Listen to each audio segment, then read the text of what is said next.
तो बच्चों Ohm's law को जानने के बाद अब आगे बढ़ते हैं ये जानने के लिए कि इसकी लिमिटेशंस क्या हैं। क्या ये हर कंडीशन में कंडक्टर के लिए वैलिड होता है या सिर्फ एक स्पेसिफिक मटेरियल और एक स्पेसिफिक कंडीशन में ही ये वैलिड होता है। आइए देखते हैं।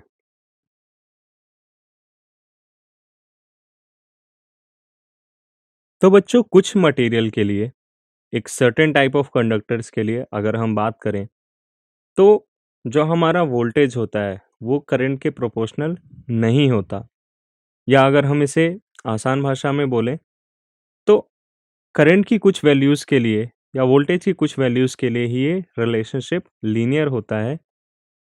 ज़्यादा करंट फ्लो होने पर कंडक्टर हीट अप हो जाता है और ये जो लीनियरिटी है वो वहाँ पे लूज़ होने लगती है।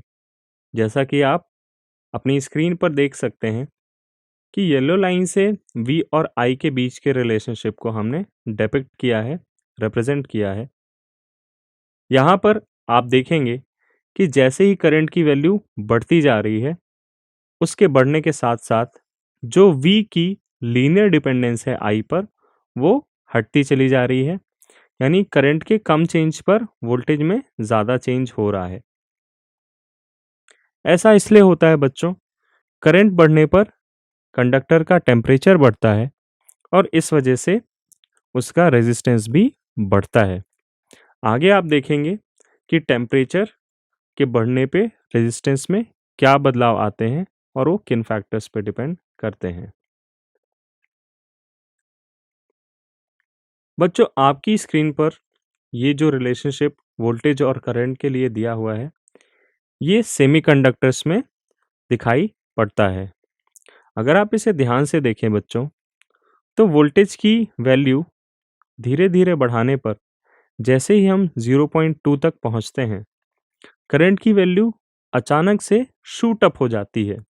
शूट अप हो जाना मतलब कि वोल्टेज के बहुत ही थोड़े से चेंज में करंट में ज़्यादा चेंज नज़र आता है। और एक इंटरेस्टिंग बात यह भी है कि अगर हम वोल्टेज घटा दें और इसे घटाते हुए 0 से भी कम कर दें, तो भी हमें करंट की वैल्यू मिलती है। बच्चों इस तरह का वोल्टेज और करंट के बीच जो रिलेशनशिप है, ये बिहेवियर हमें दिखाई पड़ता है सेमीकंडक्टर्स में। जैसे गैलियम आर्सेनाइड हो गया, सिलिकॉन सेमीकंडक्टर्स हो गए, जर्मेनियम सेमीकंडक्टर्स हो गए।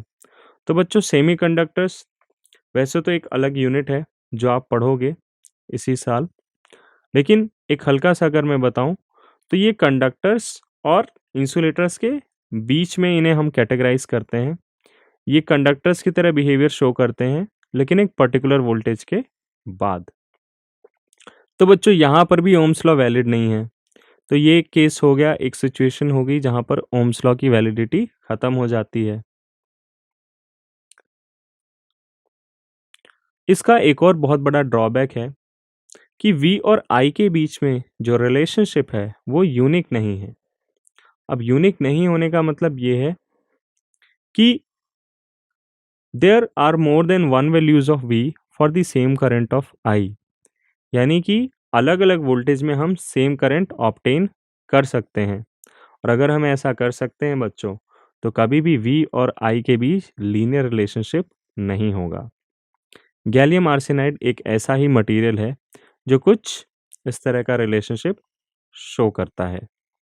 अगर आप इस रिलेशनशिप को ध्यान से देखें तो यहाँ पर ये आपका फर्स्ट नॉन लीनियर रीजन है और दूसरे रीजन में अगर आप देखें तो रेजिस्टेंस नेगेटिव आ रहा है।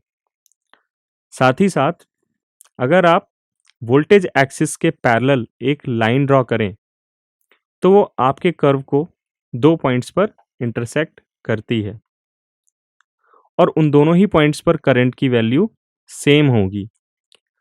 यानी कि दो डिस्टिंक्ट पॉइंट्स पर कट करने का मतलब यह है कि सेम करंट हमें वोल्टेज की दो अलग अलग वैल्यूज़ के लिए मिलेगा, जो कि क्लियरली ओम्स लॉ को फॉलो करने वाला बिहेवियर तो नहीं है।